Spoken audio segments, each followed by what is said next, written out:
नहमदहु व नसल्ली अला रसूलिल करीम अम्मा बाद। हिंदुस्तान के एक साहब ने पूछा है कि ईद उल फित्र का चांद कब होगा, ये मुझे फलकी एतबार से बताएं।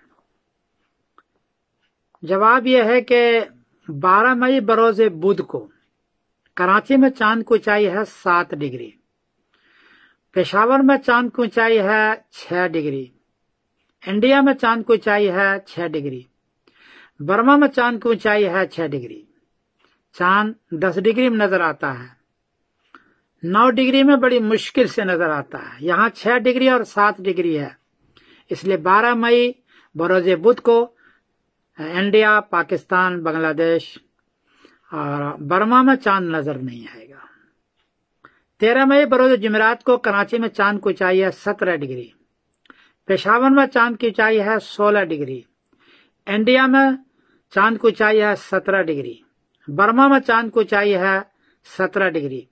इसलिए 13 मई बरोज जुमेरात को चांद नजर आएगा और वाज़ा नजर आएगा, और 14 मई बरोज जुमा को ईद उल फित्र होगी, ये तय है। कोई आदमी अगर 12 मई बरोज बुध को चांद की गवाही लेता है, गवाही झूठी है, इसलिए कि चांद आसमान पर नहीं है।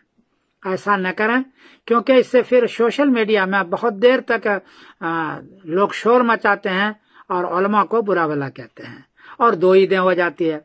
तो चूंकि ईद 2 हो जाती है, क्योंकि रुयत आमा नहीं हुई तो ईद 2 हो जाएगी, और सोशल मीडिया पर बहुत ही बुरा भला कहते हैं।